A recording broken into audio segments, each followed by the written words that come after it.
face on for the weather coming ahead. Some of them better stop me, some of them better give it a goddamn listen. Some of them better do something quick. Diamond in the rough now, diamond in the cut, diamond in the gutters of the underground wars. Nobody wanna get a better taste, nobody wanna see the real shit, nobody wanna... I'm back.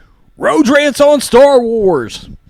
Let's kick it one time for the Rhodes Squadron. If you like this video, like and subscribe.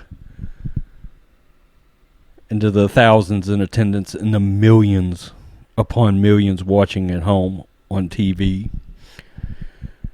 join the Rhodes Squadron. Okay, so several of my subs come out and said, hey, listen, we need you to make a George Lucas video. What the hell's up? Give us your take. I'm like, all right, we got this covered. I mean, ugh. Look, they're about as credible as the National Enquirer, all right? I generally will not use them as a source. I would name some others out there. Don't want to make anybody mad, so I'll just keep my visions to myself, okay? But, look, I see that it's sort of a topic, and we can talk about it.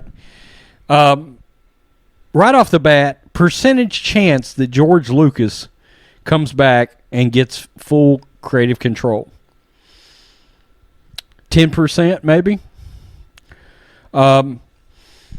Look, has it always sloshed around in the back of my mind that George could be hired in as Lucasfilm president? Yeah. Do I think for the sake of the overall franchise, it would probably be the best way to go? Give him the mother of all salary, full creative control, and give it back to George for the health of the franchise, to maximize Disney's potential in their money making as a business, as a corporation. Hell yeah, you bring George back. Is it going to happen? Hell no, it's not going to happen. You know, because I feel like we want it to too much, okay? But what I do think's happening is I think Jon Favreau's taking the job. I've told you that. I've heard around the grapevine that's what's going to happen. Grace Randolph said several times recently. The other day, she said he's being groomed to take this job. She also mentioned that no matter who takes it over, Dave Filoni will be elevated to like number 2. Okay? Doesn't mean she's right. She put that out there, and she was the one that nailed Obi-Wan absolute. Would not back off of it. She said there's all kinds of shit and trouble with that.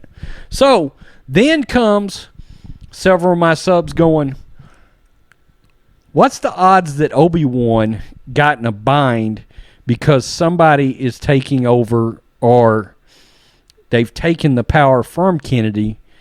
They've taken a look at Obi-Wan and the scripts and we're like, these are shit. These aren't very good.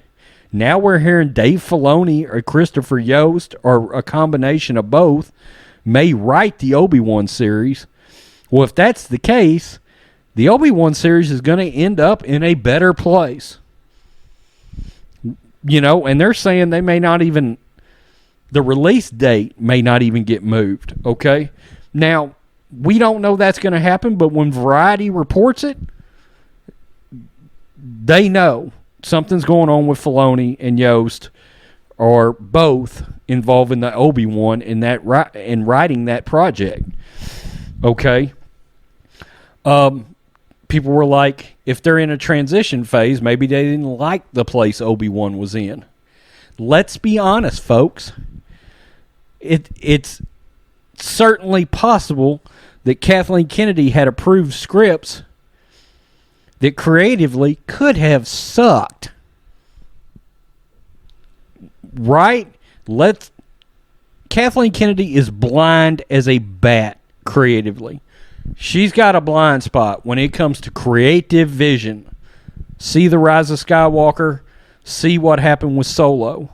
She steps in, makes changes. The films become, especially The Rise of Skywalker, becomes a nightmare.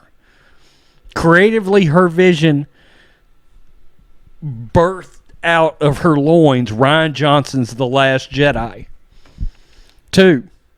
She looked at that and thought it was so creatively good, she gave Rian Johnson a trilogy that is now never going to happen. And doesn't it feel like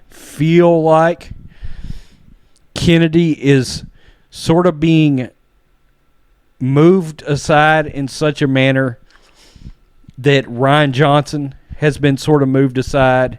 It's like, ooh, Kennedy, I don't know. Like Bob Iger's got his armor and he's like, yeah, I woke up in the morning, I just soon chew my arm off. I mean, let's be honest, right?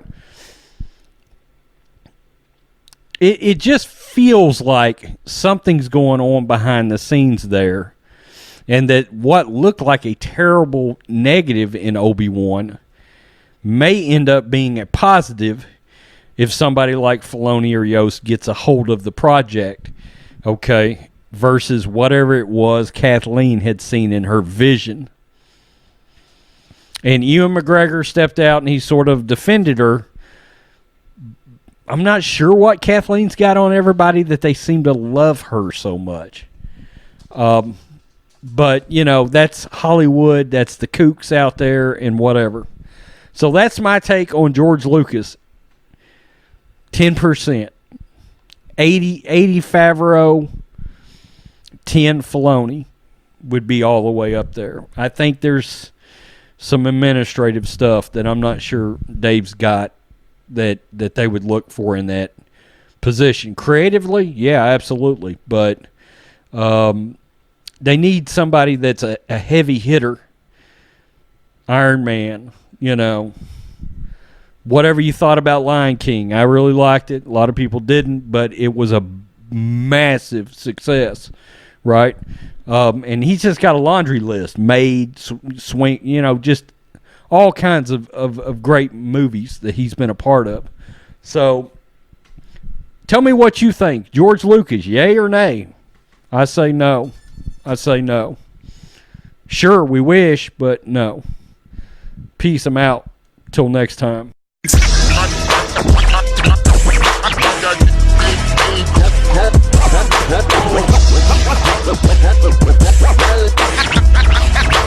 King Kong in the trunk.